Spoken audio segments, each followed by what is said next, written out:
Hello बच्चों, कैसे हैं आप? मैं उम्मीद करती हूँ आप जहाँ भी होंगे अच्छे होंगे और स्वस्थ होंगे, और साथ ही साथ अपनी पढ़ाई में आप लोग व्यस्त भी ज़रूर होंगे।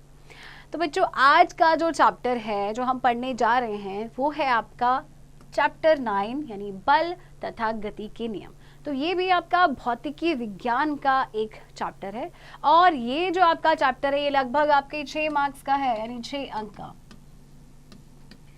आज बच्चों हम इस चैप्टर को पढ़ के अपने 6 अंक जरूर सिक्योर करना चाहेंगे।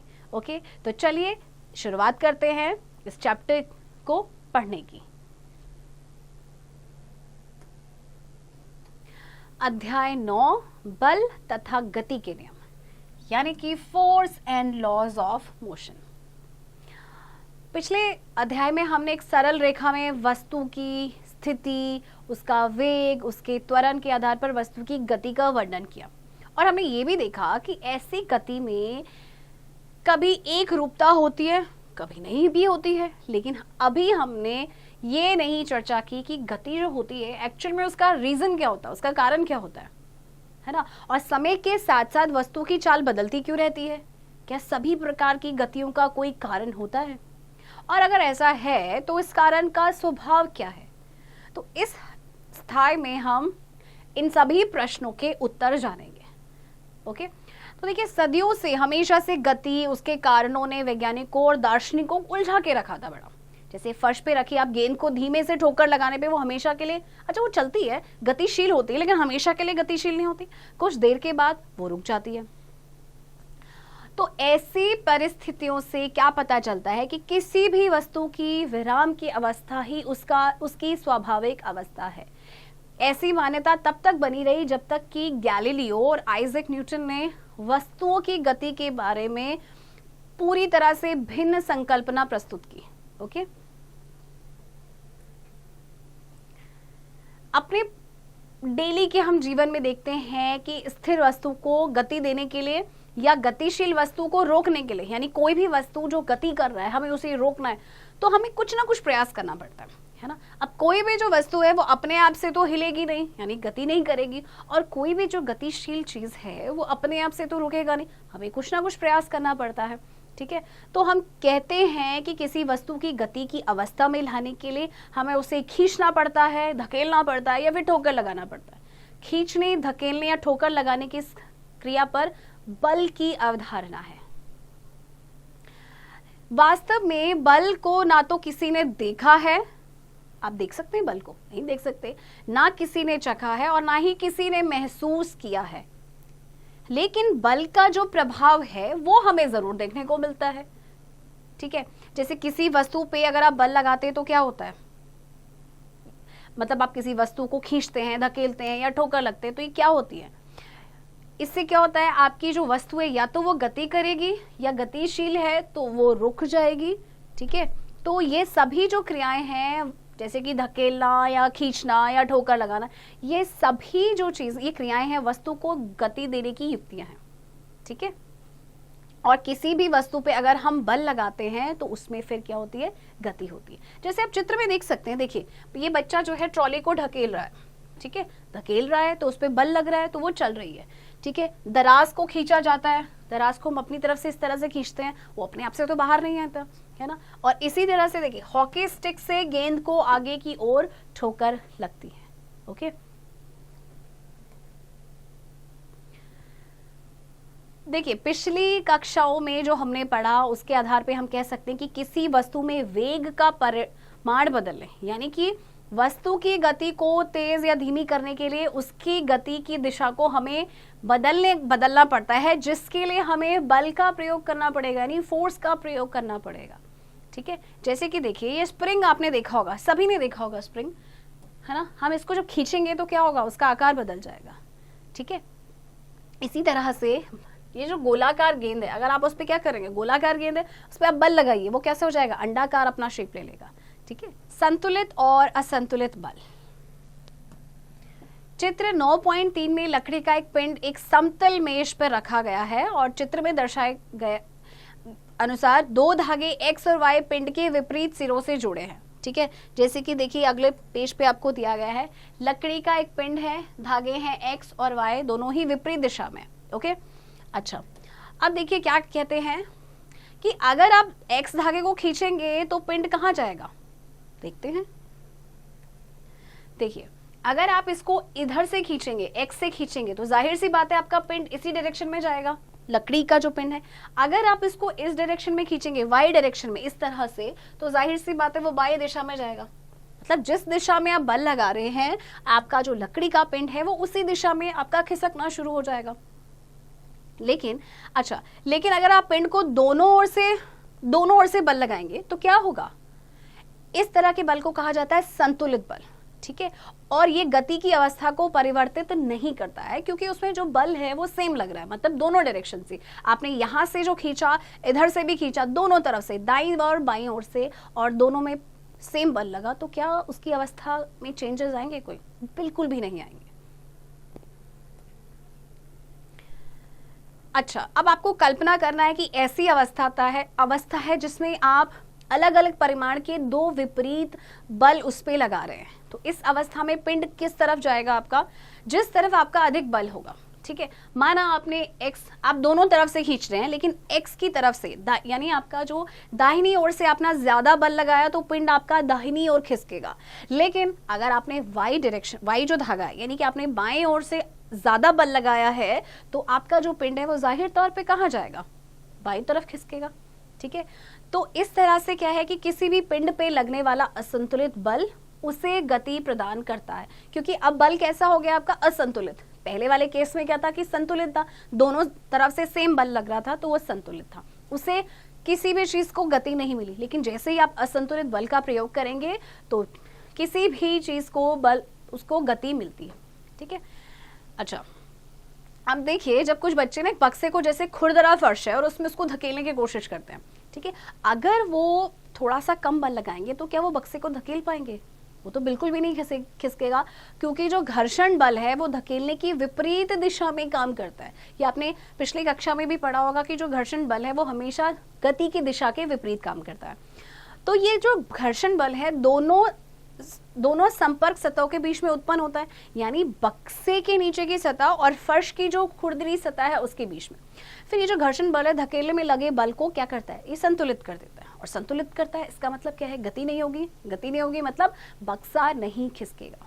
ठीक है, फिर क्या करते हैं ये बच्चे, जोर से उस बक्से को धक्का लगाते हैं, लेकिन बक्सा फिर भी क्या होता है, देखिए जोर, जैसे कि आपको चित्र में दर्शाया गया है, देखिए क्या हो गया, दोनों बल बराबर हो गए, यानी आपका जो घर्षण बल था और जो उन्होंने बल लगाया था वो दोनों ही आपके क्या हो गए, सेम हो गए। ठीक है, अब देखिए उन्होंने जब जोर से बल लगाया तो क्या हुआ, वो तब भी नहीं खिसका। अब क्यों नहीं खिसका, क्योंकि घर्षण बल अभी भी धकेलने वाले बल को क्या कर रहा है, संतुलित कर रहा है। जैसे कि आप चित्र बी में देख पा रहे हैं, देखिए बल दोनों ही सेम लग रहे हैं। ठीक है, अच्छा अब अगर बच्चे क्या करें, बक्से को और ज्यादा जोर से धकेलते हैं, तब क्या होगा, वो घर्षण बल से अधिक हो जाएगा, यानी कि अब बल आपका हो गया असंतुलित, इसलिए अब बक्सा क्या होगा, खिसकने लगेगा। ठीक है, जैसे कि आप चित्र सी में देखिए, उन्होंने जो बल लगाया बच्चों ने वो घर्षण बल से क्या है, ज्यादा है। ठीक है, ज्यादा है, इसलिए ये जो बक्सा है वो मूव करेगा आपकी उस दिशा में जिस दिशा में आपका ज्यादा बल लगा है। ओके बच्चों, तो याद रखिएगा जब भी असंतुलित बल होगा वस्तु में गति होगी। ठीक है, अब जैसे आप साइकिल चलाते हैं तो क्या होता है, पैडल चलाना जैसे आप बंद करेंगे तो साइकिल की गति क्या होती है, धीरे धीरे धीमी होने लगती है। ऐसा इसलिए होता है क्योंकि जो घर्षण बल है वो गति की दिशा के विपरीत काम कर रहा है, और साइकिल को अगर आप चाहते हैं कि वो गति में रहे उसके लिए हमें उसे फिर से पैडल करना पड़ेगा, चलाना पड़ेगा, है ना। तो ऐसा है कि किसी भी वस्तु को सतत गतिशील बनाए रखने के लिए हमेशा एक असंतुलित बल की जरूरत होती है। ठीक है, हालांकि ये बिल्कुल गलत है, क्योंकि कोई वस्तु जो है हमेशा एक समान वेग के साथ तभी गतिशील रहती है जब उस पर लगने वाला जो बल है, यानी जो बाह्य बल और जो घर्षण है वो संतुलित होते हैं, तथा वस्तु पे कोई नेट बाह्य बल कार्य नहीं करता है। अगर किसी वस्तु पे असंतुलित बल लगाया जाता है तो उसके वेग में परिवर्तन या उसकी दिशा में परिवर्तन होता है। इस प्रकार किसी वस्तु को त्वरित करने के लिए एक असंतुलित बल की हमेशा जरूरत होती है और उसकी गति या गति की दिशा तब तक चेंज नहीं होगा जब तक कि संतुलित बल उस पे कार्य कर रहा है। ठीक है, तो ये बल हटा लेने पे क्या होगा, अगर आप बल नहीं लगाएंगे तो वस्तु जो है प्राप्त हुए वेग से गतिमान रहेगी। ओके, चलिए पढ़ते गति का जो प्रथम नियम है वो क्या कहता है। गैलीलियो ने कहा था कि कोई भी जो बाह्य बल है वो कार्य नहीं करेगा जब तक वस्तु एक निश्चित गति पे चलती है। तो उन्होंने देखा कि कांच की गोली अगर आनत ताल पे लुढ़कती है तो उसका वेग बढ़ जाता है, जैसे कि इस चित्र में दिया गया, उसका वेग बढ़ रहा है। ठीक है, फिर उन्होंने जो दूसरा चित्र आपको दिया गया है उसके अनुसार जब कांच की गोली ऊपर की ओर चढ़ती है तो इसका वेग घटता है। ठीक है, ये ऊपर की ओर चढ़ रही है तो इसका वेग घट रहा है। ठीक है, अब चित्र सी में क्या कहा है कि दोनों ओर से एक आदर्श घर्षण रहित आनत बल तल पर एक गोली स्थिर है। गैलीलियो ने तर्क दिया कि जब गोली को बाईं ओर से छोड़ा जाता है तब यह ढाल पर नीचे की ओर लुढ़केगी और दाईं ओर की आनत तल पर उतनी ही ऊंचाई तक जाएगी जितनी ऊंचाई से छोड़ा गया था। अगर दोनों ओर के तलों के झुकाव समान हैं, एक जैसे हैं, तो गोली उतनी ही दूरी चढ़ेगी जितनी दूर तक की वह लुढ़की थी। अगर दाईं और के आनत तल के कोण को धीरे धीरे अगर हम करें, उस एंगल को कम करें, तो गोली को मूल ऊंचाई प्राप्त करने के लिए अधिक दूरी तय करनी होगी। अगर इस तल को क्षैतिज कर दिया जाए, यानी कि ढाल को हम शून्य कर दें, तो गोली मूल ऊंचाई प्राप्त करने के लिए क्षैतिज तल पर लगातार चलती ही रहेगी। यहाँ गोली पर लगने वाला असंतुलित बल क्या है, शून्य है, 0। तो इस प्रकार यहां से पता चलता है कि गोली की गति को बदलने के लिए एक असंतुलित बाह्य बल की आवश्यकता होती है, लेकिन गोली की गति को एक रूप बनाए रखने के लिए किसी नेट बल की आवश्यकता नहीं होती है। ओके, वास्तविक अवस्था में शून्य असंतुलित बाह्य बल जो है प्राप्त करना थोड़ा कठिन होता है। ऐसा गति के विपरीत दिशा में लगने वाले घर्षण बल के कारण होता है। तो इस प्रकार व्यवहार में गोली कुछ दूर चलने के बाद क्या होगी, वो रुक जाती है। घर्षण के प्रभाव को न्यूनतम करने के लिए चिकनी कांच की गोली तथा चिकने समतल का प्रयोग और समतल की सतह पर चिकनायुक्त पदार्थ का लेप किया जाता है, यानी कि ल्यूब्रिकेंट का। ठीक है, तो न्यूटन ने बल और गति के बारे में गैलीलियो के विचारों को थोड़ा और आगे विकसित किया। उन्होंने 3 मौलिक नियमों को प्रस्तुत किया जो किसी वस्तु की गति के बारे में वर्णन करते हैं। तो इन नियमों को न्यूटन के गति के नियमों के नाम से जाना जाता है। तो गति का प्रथम नियम क्या कहता है, देखिए, गति का प्रथम नियम क्या कहता है कि प्रत्येक वस्तु अपनी स्थिर अवस्था या सरल रेखा में एक समान गति की अवस्था में बनी रहती है। कब तक, जब तक कि उस पर कोई बाहरी बल कार्यरत ना हो, जब तक उस पर कोई बाहरी बल ना लगे। दूसरे शब्दों में से क्या कह सकते हैं कि सभी वस्तुएं अपनी गति की अवस्था में परिवर्तन का विरोध करती हैं। गुणात्मक रूप में किसी वस्तु के विरामावस्था में रहने या समान वेग से गतिशील रहने की प्रवृत्ति को जड़त्व कहते हैं। यही कारण है कि गति के पहले नियम को जड़त्व का नियम भी कहते हैं। याद रखिएगा, ये पूछा जा सकता है कि कौन से गति के नियम को जड़त्व का नियम भी कहते हैं। तो गति का जो पहला नियम है, ओके, जड़त्व का नियम यानी लॉ ऑफ इनर्शिया। किसी मोटर गाड़ी पे यात्रा जब करते हैं तो करते समय होने वाले अनुभवों की व्याख्या जड़त्व के नियम द्वारा की जा सकती है। ठीक है, सीट के सापेक्ष हम तब तक विरामावस्था में रहते हैं जब तक कि मोटर गाड़ी को रोकने के लिए ब्रेक ना लगाई जाए। ब्रेक लगाए जाने पे गाड़ी के साथ सीट भी विरामावस्था में आ जाती है, परंतु हमारा शरीर क्या होता है, जड़त्व के कारण वो गतिज अवस्था में ही बने रहने की प्रवृत्ति रखता है। तो अचानक से जब ब्रेक लगता है, लगने पर फिर सीट के आगे लगे पैनल से टकराकर हम घायल भी हो सकते हैं। इस तरह दुर्घटनाओं से बचने के लिए सुरक्षा बेल्ट का उपयोग किया जाता है।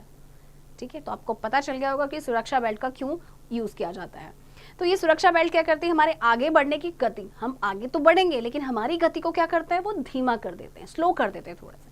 इसके उलट अनुभव हमें तब होता है जब हम मोटर बस में खड़े होते हैं और मोटर बस अचानक चल पड़ती है। इस स्थिति में हम कहाँ जाते हैं, हम पीछे की ओर झुक जाते हैं। कभी आपने नोटिस किया होगा। अब ऐसा क्यों होता है, क्योंकि मोटर बस के अचानक वो गति में आ जाने से हमारा पैर जो मोटर बस के फर्श के संपर्क में रहता है, ठीक है, अभी तक वो किस में था, रेस्ट में था, विरामावस्था में, लेकिन जैसे ही वो आता है आपके गति में तो हमारा पैर भी गति में आ जाता है।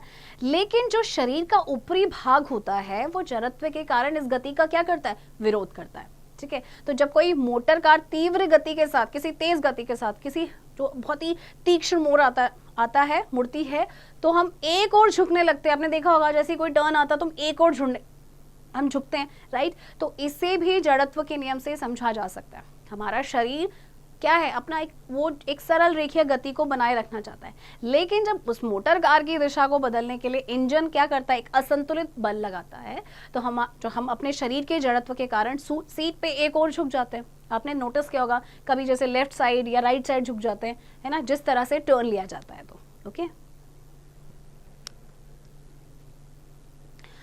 तो एक कोई भी वस्तु है वो अपनी विरामावस्था में यानी रेस्ट में रहेगी जब तक कि उस पर कोई असंतुलित बल नहीं लगता, ठीक है। इसे निम्न गतिविधि द्वारा हम प्रदर्शित कर सकते हैं। देखिए क्रियाकलाप क्या कहता है, चित्र 9.6 जो कि आपका ये है, एक ही तरह की कैरम की गोटियों को एक के ऊपर रखकर ढेरी बनाना है, ठीक है। कैरम आप लोग खेलते हैं तो इस तरह से ढेरी बनाना है। अब एक दूसरी मोटी जो गोटी होती है जिसे हम कहते हैं स्ट्राइकर, जिससे हम स्ट्राइक करते हैं, फिर आपने उसको अपनी उंगलियों से बहुत तेजी से क्षैतिज झटका देकर ढेरों की सबसे जो नीचे वाली गोटी पर टकराना। यदि आप गोटी को पर्याप्त तीव्रता से टकराते हैं तो आप क्या देखेंगे कि केवल जो नीचे वाली गोटी है ना वो ही उस ढेर से बाहर आएगी, बाकी कोई गोटियां बाहर नहीं आएंगी, ठीक है। तो ऐसा क्यों होता है, क्योंकि देखिए नीचे वाली गोटी के बाहर आ जाने के बाद बाकी की जो गोटियां हैं वो अपने जड़त्व के कारण लंबवत दिशा में नीचे की ओर फिर वो गिर जाते हैं, ठीक है। नेक्स्ट क्रियाकलाप, कांच के खाली ग्लास के ऊपर आपने एक जो बहुत कड़ा सा ताश होगा उसका एक पत्ता रखना है, ठीक है, जैसे आपको चित्र 9.7 जो अगले पेज पे उसमें दिया गया। फिर आपने क्या करना है, पत्ते के ऊपर आपने 5 रुपए का एक सिक्का रखना है, ठीक है, और पत्ते को फिर आपने क्या करना है, सिर्फ पत्ते को उंगलियों से बिल्कुल तेजी से उसको एक झटका देना है, क्षैतिज झटका, ठीक है। तो देखिए फिर क्या होगा, आपका जो पत्ता है, ताश का जो पत्ता है वो आगे खिसक जाता है, जबकि सिक्का अपने जड़त्व के कारण आगे नहीं जाएगा बल्कि वो उस ग्लास में गिर जाता है। ऐसा क्यों होता है, क्योंकि देखिए पत्ते के हटने के बाद भी सिक्का अपनी विराम अवस्था की जो पोजीशन है यानी रेस्ट की जो पोजीशन है उसको बनाए रखना चाहता था, इसलिए वो सिक्का बेचारा ग्लास में गिर जाता है। ओके, चलिए अगला क्रियाकलाप देखते हैं। पानी से भरा ग्लास किसी ट्रे पर रखना है, फिर ट्रे को हाथ से पकड़कर जितनी तेजी से हो सके आप घूम जाइए, ठीक है। तो आप देखेंगे कि ग्लास तो लुढ़क जाता है और पानी भी छलक जाता है। क्यों, इसका रीजन पता आपको चल गया होगा अब तक, है ना। और आपने ये भी देखा होगा कि प्लेट में कप को रखने के लिए खांचा बना होता है। क्यों बना होता है, क्योंकि अगर अचानक झटका लगे कभी इन केस, तो प्लेट का जो खांचा है वो कप को गिरने से रोकता है। ओके, चलिए अब देखते हैं जड़त्व तथा द्रव्यमान। अभी तक हमने जो भी उदाहरणों के बारे में बात की या जो भी गतिविधियां थी जिनके बारे में हमने पढ़ा, उससे ये पता चलता है कि हर वस्तु अपनी गति की अवस्था में परिवर्तन जो भी होता है उसका विरोध करती है, चाहे वो रेस्ट की पोजीशन पे हो या वो गतिशील हो। मतलब विरामावस्था में हो तो वो क्या करेगी कि विरामावस्था में ही रहना चाहेगी, और अगर गतिशील है तो वो गतिशील ही रहना चाहेगी, ठीक है। वो अपनी मूल अवस्था को बनाए रखना चाहती है। तो वस्तु का जो ये गुण होता है उसका जड़त्व कहलाता है, याद रखिएगा, ठीक है। तो क्या सभी वस्तुओं का जड़त्व एक जैसा होता है, तो देखते हैं। जैसे कि हम देखते हैं पुस्तकों से जो बुक से भरा आपका जो बक्सा होता है, बक्से को धक्का देने की अपेक्षा खाली बक्से को अगर आप धक्का देंगे तो वो ज्यादा आसान होता है ना, क्योंकि बक्से में अगर आपकी किताब है तो उसका भार तो वैसे ही ज्यादा हो जाता है, ठीक है। इसी तरह से जब हम फुटबॉल को किक लगाते हैं तो दूर चला जाता है, जबकि अगर हम उतनी ही बल से उतने ही बड़े पत्थर पर अगर किक लगाएंगे तो क्या होगा, वो खिसकेगा भी नहीं, उल्टे हमें और चोट लग जाएगी, है ना। तो क्रियाकलाप जो 9.2 हमने किया था, हम 5 रुपए के सिक्के के स्थान पे अगर हम कम द्रव्यमान के सिक्के का प्रयोग करते तो क्या होता, उस क्रिया को करने में हमें कम बल लगाने की आवश्यकता पड़ती है। ठीक है, एक ठेला गाड़ी को चलाने के लिए जितने बल की जरूरत होती है उतना बल किसी रेलगाड़ी में लगाया जाए तो उसकी गति में तो ना के बराबर परिवर्तन होगा, क्योंकि रेलगाड़ी की ठेला गाड़ी की तुलना में रेलगाड़ी अपनी गति में परिवर्तन चाहती है, और इस प्रकार हम कह सकते हैं कि रेलगाड़ी का जो जड़त्व है ठेला गाड़ी से अधिक है। इससे स्पष्ट है कि भारी वस्तुओं का जड़त्व, याद रखिएगा, भारी वस्तुओं का जड़त्व अधिक होता है। ठीक है, मात्रात्मक रूप से किसी वस्तु का जड़त्व उसके द्रव्यमान से मापा जाता है, इसलिए हम जड़त्व और द्रव्यमान को निम्न रूप से परिभाषित कर सकते हैं। कैसे, किसी भी वस्तु का जड़त्व उसका वह प्राकृतिक गुण है जो उसकी विराम या गति की अवस्था में परिवर्तन का विरोध करता है। इस प्रकार किसी वस्तु का द्रव्यमान उसके जड़त्व की माप है। ठीक है, ये याद रखिएगा। चलिए प्रश्न देखते हैं, इनमें से किसका जड़त्व अधिक है, एक रबर की गेंद या उसी आकार का पत्थर। देखिए अभी ये जो आपकी लाइन मैंने अंडरलाइन की है, वस्तुओं का, भारी वस्तुओं का जड़त्व अधिक होता है। तो अगर हम बात करेंगे रबर की गेंद या उसी आकार का पत्थर, तो किसका होगा, पत्थर का। ठीक है, एक साइकिल या रेलगाड़ी, किसका होगा, बिल्कुल रेलगाड़ी का होगा। 5 रुपए का सिक्का या 1 रुपए का सिक्का, बिल्कुल 5 रुपए का सिक्का। ओके बच्चों, गति का द्वितीय नियम। अच्छा, अभी तो हमने प्रथम नियम पढ़ा था, अब हम दूसरे लॉ की तरफ जाते हैं, सेकेंड लॉ ऑफ मोशन। गति का पहला नियम क्या बताता है कि जब तक कोई भी असंतुलित बाहर से बल ना लगे किसी वस्तु पे तो उसके वेग में परिवर्तन नहीं होगा, जब तक नहीं लगेगा। ठीक है, जैसे ही लगेगा कोई बाह्य बल उसमें परिवर्तन हो जाएगा, यानी कि वस्तु त्वरण प्राप्त करती है। अब हम देखेंगे कि किसी वस्तु का त्वरण उस पर लगाए गए बल पर कैसे निर्भर होता है। ठीक है, और उस बल को हम कैसे मापते हैं। तो चलिए कुछ हम जो दैनिक अनुभव जो है उनको अध्ययन करते हैं। जैसे कि टेबल टेनिस खेलने के दौरान अगर गेंद किसी खिलाड़ी के शरीर से टकराती है तो वो घायल होता है, नहीं होता है। ठीक है, लेकिन गति से आती हुई क्रिकेट की गेंद किसी दर्शक को लगने के बाद क्या होगा, क्या होता है, देखिए, उसे घायल कर सकती है। अच्छा देखिए, टेबल टेनिस की बॉल से कोई घायल नहीं हुआ, लेकिन क्रिकेट की बॉल से घायल हो गया, है ना। सोचने वाली बात है। अच्छा, सड़क के किनारे खड़े किसी ट्रक से कोई दुर्घटना नहीं होगी, खड़ा है कोई दुर्घटना होगी, बिल्कुल नहीं होगी, लेकिन 5 मीटर प्रति सेकंड जैसी कम गति से भी अगर कोई ट्रक चल रहा है, रास्ते में खड़े व्यक्ति की मृत्यु का कारण बन सकता है। अगर उसको टक्कर लग गई तो वो मर सकता है।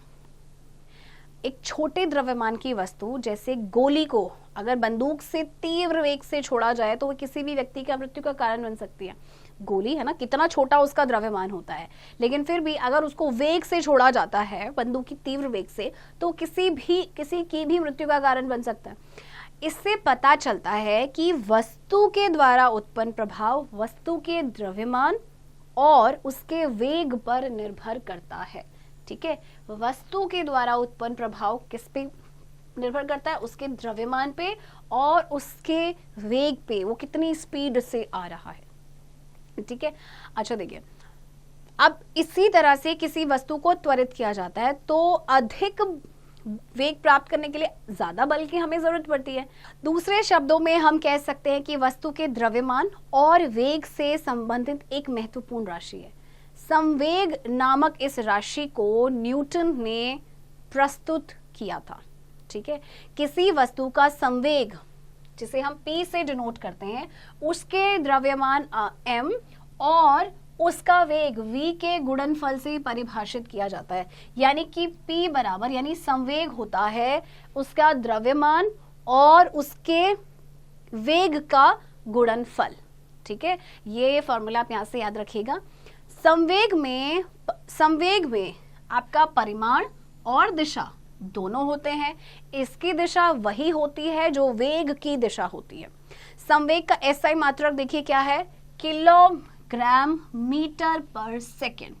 ओके, अब क्योंकि किसी असंतुलित बल के प्रयोग से उस वस्तु के वेग में परिवर्तन होता है, इसलिए ये कहा जा सकता है कि बल ही संवेग को परिवर्तित करता है। ठीक है, और एक ऐसी अवस्था के बारे में आप विचार कर सकते हैं जिसमें खराब बैटरी वाली एक कार को सीधी सड़क पर 1 मीटर पर सेकंड की गति प्राप्त करने के लिए धक्का दिया जाता है, जो कि उसके इंजन को स्टार्ट करने के लिए काफी होता है। ठीक है, लेकिन एक या दो व्यक्ति इसे अचानक धक्का देते हैं तो भी ये स्टार्ट नहीं होती है ना। लेकिन इसके बाद क्या होता है, देखिए कुछ समय तक लगातार धक्का देने से कार उस गति पे आ जाती है। ठीक है, तो यहां से देखिए अब क्या पता चलता है, यहां से क्या पता चलता है कि देखिए कि कार के संवेग में परिवर्तन केवल बल के परिमाण से नहीं होता है, बल्कि उस समय से है जितने समय तक उस पर बल लगाया जाता है। मतलब बल तो लग ही रहा है, लेकिन साथ ही साथ समय भी कि कितने समय तक उस पे बल लग रहा है। ठीक है, तो इससे ये भी निष्कर्ष निकाला जा सकता है कि वस्तु के संवेग में परिवर्तन लगने वाला बल उसकी उस समय दर पर भी निर्भर करता है जिससे कि संवेग में परिवर्तन होता है। तो गति का द्वितीय नियम क्या बताता है कि किसी वस्तु के संवेग में परिवर्तन की दर उस पर लगने वाले असंतुलित बल की दिशा में बल के समानुपातिक होती है। ठीक है, चलिए गति के द्वितीय नियम की गणितीय गणना। माना कि m द्रव्यमान की कोई वस्तु है और u उसका प्रारंभिक वेग है। ठीक है, एक सीधी रेखा में चल रही है। फिर t समय तक एक निश्चित बल को हमने किससे एक्सप्रेस किया है, F से, लगाने पर उस वस्तु का वेग क्या हो जाता है, v हो जाता है। याद रखिएगा प्रारंभिक वेग उसका u था। तो जब इसका प्रारंभिक और अंतिम वेग क्रमशः क्या हो गए, देखिए प्रारंभिक इसका जो वेग है वो है आपका p1 = mu। ठीक है, और इसका जो अंतिम वेग है वो क्या होगा, अंतिम संवेग जो है वो क्या होगा, p2 बराबर है mv। ठीक है बच्चों, अच्छा अब देखिए संवेग में परिवर्तन, आपका जो संवेग में जो परिवर्तन होगा, संवेग में परिवर्तन p2 - p1। ठीक है, समानुपातिक होता है ये, है ना, समानुपातिक। अब आपका p2 क्या है, mv - mu। ठीक है, अगर हम बाहर ले लेंगे क्योंकि दोनों में कॉमन है तो ये क्या बनेगा, m और ब्रैकेट में आपका होगा m - u। अच्छा, अब संवेग में परिवर्तन की दर, संवेग में परिवर्तन की दर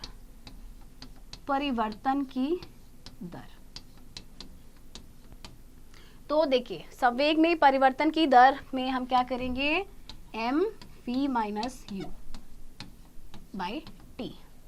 ठीक है, अच्छा अब लगाया गया बल जो है वो क्या है आपका, F समानुपाती है mv - u अपॉन t के।